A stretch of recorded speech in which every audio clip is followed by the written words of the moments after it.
Man, what is happening, my YouTube family? Of course, it is your boy B New.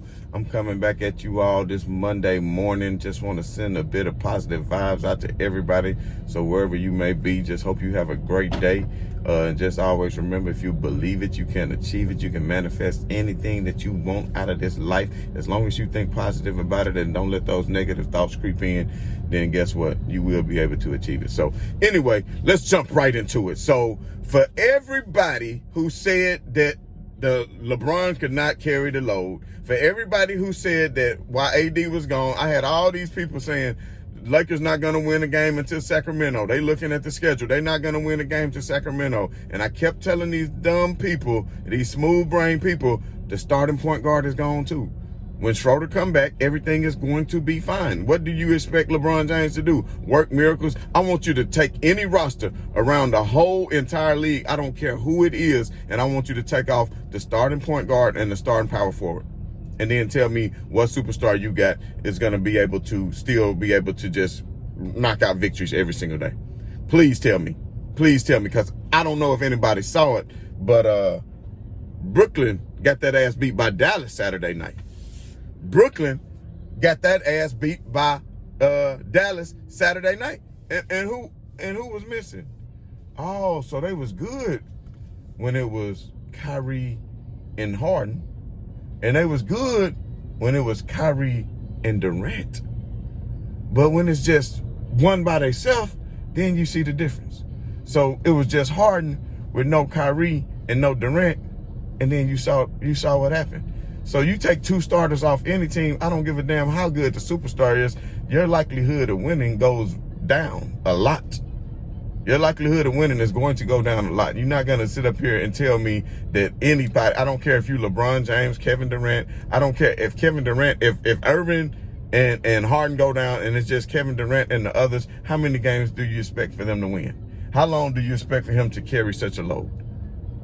I mean, if you look at any team, I don't care what team it is, if two of the starters go down, then like I said, that's going to put other people from the bench into the starting role that they're not used to playing. And then that's also going to make the other people that's further down on the roster in the bench who might not even play get injected into the lineup, inserted into the lineup, and start having way more minutes than what they're normally accustomed used to playing. So like I said, when Dennis Schroeder came back, we all knew that the Lakers would be fine because he gives you what you need on the offensive end and on the defensive end. So more about yesterday's game against the Golden State Warriors. So as I predicted, even in the last video, as I predicted, the time before that, I said the Lakers will beat Portland on Friday. And then I said the Lakers would easily take care of business on Golden State on Sunday. Like it was going to be some sort of surprise. And even if Draymond Green wouldn't have hurt his ankle, we already saw what the lead already was. It wasn't any change in that. So, I mean, you could see the type energy that Dennis Schroeder brought. His defense on Steph Curry was phenomenal. He held Steph Curry under 20 points. That's something that's not usually going to happen. He was all over Steph Curry, and then he even got into Steph Curry's head mentally on some of the shots where Steph Curry was throwing his body and launching his body into him, and the Lakers even challenged one of the calls of, and that's what I hate about the NBA. I hate that players can just launch their body, and that's what James Harden does a lot of. That's why he spends a lot of time at the free throw line, because you come running down in the paint wild and you launch your body into somebody. How the hell is that a foul on the defensive player when you're the one launching your body into somebody? But they ruled that Dennis didn't give him enough room to land, which I could see it going either way, which I think he did give him room. But if you jumping forward, that's not a normal shot. When you take a jump shot, you don't jump forward. You may land a little bit forward, but not a whole foot or a foot and a half, Steph Curry. Come on now. And after that play, you saw what happened. Dennis Schroeder was able to continue to cut to the basket with his speed and get to the cup and make points. So Dennis Schroeder out of the lineup, then you had LeBron James having to make for everybody. Like I said, you don't have a lot of people on the Lakers that can just go out and get you points without it being facilitated to them. There's a difference between the players in this league that can create on their own and players that need other people to create for them. And the way that the Lakers are constructed, a lot of the players need LeBron James to create for them. Like Harold needs the ball in a sweet spot. Caruso needs the ball in a sweet spot. Kuz, he can kind of create on his own. And speaking of Kuz, I like the move of putting Morris in the starting lineup. Putting Morris in the starting lineup has been a good thing for the Lakers, because Wes Matthews, as we all know, is trash. I don't know what he's been doing. Wes Matthews has been terrible lately for the Lakers. I mean, he hasn't done anything all year. But Morrison, at least he has the confidence to be able to come in and knock down the three. And Morrison doesn't seem like he's afraid to play with LeBron James. Morris doesn't, because you even saw in the bubble a lot of the big time plays he made, and then he came out the gate yesterday making 3-pointers, and he's very, very active on the defensive end. He's not just a great defender, but at least he's active, and I noticed he ran a lot of people off the 3-point line yesterday. So as you can see, the Lakers were really playing good defense. And speaking of good defense, look at LeBron James, still in year 30, in his 18th year, 36 years old, is still top 5 right now. Can we say first team all defense for LeBron James this year? Can we give him another accolade? In year 18, he's probably going to be first team, at least second team all defense. Come on now. He's stuffing the stat sheet. So yesterday he got you a couple of more steals, a couple of more blocks. He was very active on the defensive end, stealing the ball from Draymond, getting in passing lanes, taking away the pass, denying defenders the ball from their sweet spot, being able to defend on Oubre, being able to score on Oubre, pretty much having his way however he wanted to. And then his 3-point shot was back on last night, because he could just pull up pretty much and hit from anywhere. And then even going into the half, I don't know if many of you saw it, but he just came down with 5 seconds on the clock, just pulled up like 6 or 7 feet past the 3-point line and just foul. Nothing but net. Bottoms, buckets. And that's what LeBron James is giving you. And I said the other night, after the blowout from Denver, I did say, after the blowout against Utah, that how much energy he was going to have, having not played that fourth quarter. And you saw what he did come that Friday night against Portland. And then when he had that rest again, think about this. Last night, what did he play? 25 minutes? What did Schroeder play? 25 minutes, and LeBron still gave you what? 19 points, 4 or 5 assists, still about 5 or 6 rebounds, a couple of steals, a couple of blocks. You did all that in 25 minutes and didn't even play any in the fourth quarter. So for all of y'all people who say that LeBron James is a stat stuffer, he's just trying to pad his stats, he want to pass Kareem, he wants to be the MVP, there's only one MVP that LeBron James is worried about, and that's Finals MVP. And even AD said that. You can look it up. AD was recently interviewed and was asking his thoughts on how LeBron wanted to win the MVP. And he said, of course, LeBron wouldn't mind adding another MVP trophy to the case, but he just said mainly he wants a Finals MVP and a championship, because that means you won another ring, and that's the ultimate goal for LeBron James, as we all know. Individual accolades are good, but the rings is where it matters, and LeBron James wants that 5th ring, and of course I know he wants that 6th ring to tie y'all great God Michael Jordan that y'all love so much, who y'all think is actually better than LeBron James, for all the smooth brain people who think that he is better than LeBron James. But LeBron James is going to continue to show you that at age 36 he can easily carry a team. So if you look up in the standings right now, what is the Lakers record? I need to know, what's the Lakers record? Oh, they're the 3rd best team in the NBA. You mean to tell me they went on a 4-game slide in the Western Conference, and you look up and they are still the 3rd best team in the NBA and 2nd in the West? I mean, wow. That's pretty damn good. 2nd in the West. And look at those Clippers. They took another fall again yesterday. Took another fall again. I don't hear anybody saying, clutch this and clutch that. Everybody always, LeBron not clutch and all this BS. But what does Kawhi get any kind of scrutiny? Does Paul George get any kind of scrutiny? Them boys was 0 for 9 in the last 4 minutes of the game yesterday in the loss to the Milwaukee Bucks. And I know a lot of people said that Antetokounmpo traveled on that last play when they moved the ball around, and that man looked like he must have traveled all the way from Greece all the way to Milwaukee. But he do got some long strides, y'all. But everybody said there was 3 steps, but everybody say, well, the NBA now, you have that gather step. Now, in the Euro League, I know for sure that would have been called a travel. But in the NBA, for anybody crying, saying that it was a travel, come on, that's never called, especially against superstars. That is never called, especially if you're going to count the gather step, which they count in the gather step. So, I mean, I'm old school basketball. I believe in the 2 steps. You know, this gather stuff happened, like all the stuff that James Harden do to gather with the step back. I mean, for us old school players and old school fans of the game, it's hard for us not to say that that's a travel. But maybe somebody can help explain it to me more in the comments. So anybody down in the comments who's still watching the video this far along, just put in the comments if you think whether or not that was a travel by Kumpu and you think that should have been called on them and would have gave the Clippers a shot at maybe tying the game up instead of putting them up by 3. But at the end of the day, whether they made that shot or not, Paul George and Kawhi Leonard, once again, and this is why they're not going to be able to beat the Lakers, because you got to have this right here. You got to have this right here in order to win. That's called that heart. See, they don't have that heart. And Patrick Beverly, you was like a -19 yesterday.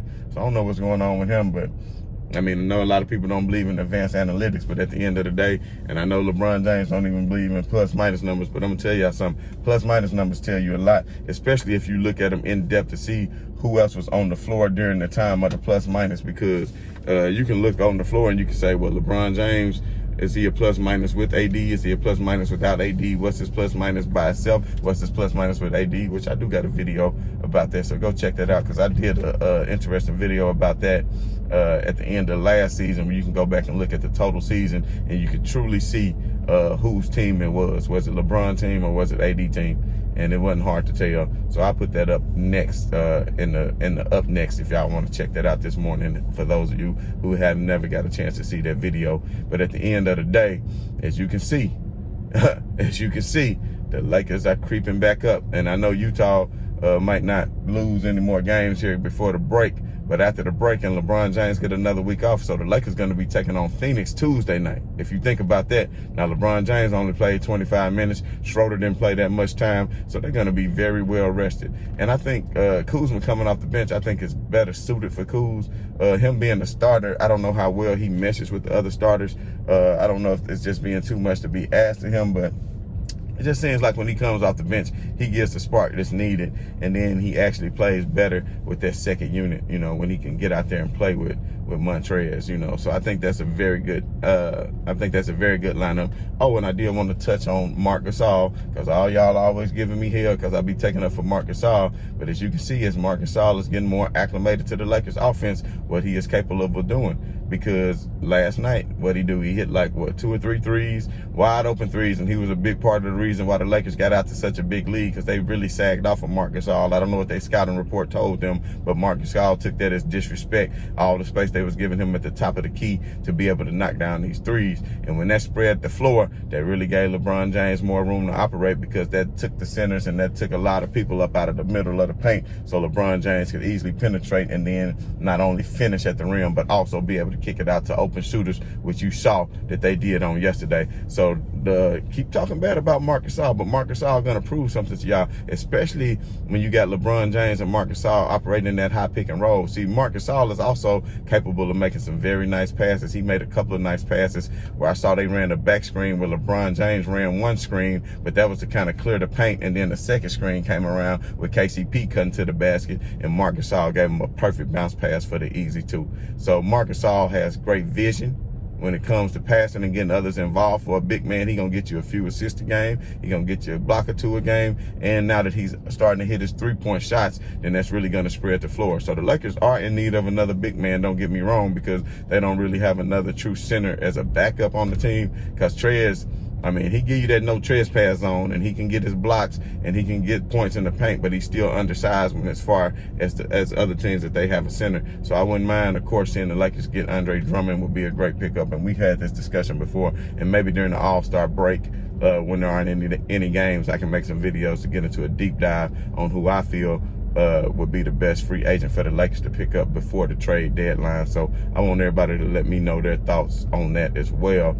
But again, just to recap everything, the Lakers are, lo and behold, still in the 2 spot. They knocked Golden State down a peg. The Clippers lost again. So a lot of these teams that's in the West, they're trying to stay afloat. And like I said about the East before, the New York Knicks are the 4th seed in the East. So let that sink in for a minute. And then once you get to the 5th seed, after that, you got teams that's under 500. But yet, all these people want to say, oh, the East is so strong now because of this and that. Now it's strong. Okay. Well, I want to see Kevin Durant make it to the finals 5 or 8 years in a row like LeBron did. Can he make it to the finals 8 years in a row out the East like LeBron did? Because to me, the East is the same as it always was, and the East has never been weak. It's just always been more top-heavy. I wouldn't call it weak because they've always had good teams at the top of the conference. The West just has always been a lot deeper, but they've both been top-heavy, but the West always been deep. 1 through 8 or 9 always been deep for teams that's trying to fight and struggle to get in through the end. But anyway, it was a great win for the Lakers yesterday, as we all know. The Grizzlies got a great win last night against Houston, so they're still keeping their playoff hopes alive. So everybody be on the lookout for the up-and-coming Grizzlies team, because they are playing very, very well together, even though they took their loss to the Clippers on the second night of the back-to-back, when the Clippers really came out and played really well that Friday night on the second night of that back-to-back. But I still continue to see the Grizzlies rise in the standings, and I think that they are still a better team than the New Orleans Pelicans, even though technically you might say the Pelicans have more talent with Zion and Lonzo and your boy Brandon Ingram. But we won't get into all that. The main thing is the Lakers won yet another game. LeBron James didn't play a lot. He got plenty of rest, and then they're going to have plenty of rest today. And then they're going to take on the Phoenix Suns at home on Tuesday night, and they'll wrap it up, I believe, in Sacramento Thursday night before this All-Star break. And then LeBron can get him a good, 4 or 5 days off, which would be much needed for LeBron James and some of the other players. And just in case you didn't notice, Kevin Durant's still been nursing that hamstring. He's not even going to be in the All-Star game, so he's taking several games off. And we know a hamstring can be re-aggravated, so I don't blame them for trying to let him get that rested all the way up, because they sure in the hell going to need him in order to beat some of these teams in the East, because the Philadelphia 76ers are still playing great basketball. And I don't know if anybody saw the Boston Celtics beat the Wizards last night. Bradley Beal scored about 40-something points last night. And then on the very last play of the game, I hate it because they could have easily won the game, but Bradley Beal stepped out of bounds. They was double teaming him, and he wasn't able to get the timeout, and they gave Boston a chance, and Tatum hit the go-ahead layup, which put them up by 1 in order to win that game. But as you can see, the Wizards are climbing in the top of the standings too, so I can expect to see them in the second half of the season really be able to step up. I think they're going to step up, and who knows what they're going to do with Westbrook and Beal playing the way that they are playing. They're just really one piece away, I think, for being a really top contender in the East. So anyway, we're not going to keep y'all too long. I just want to wish everybody a lovely Monday. And I want to say, as always, right on to the real, and much love to the haters. I'm out.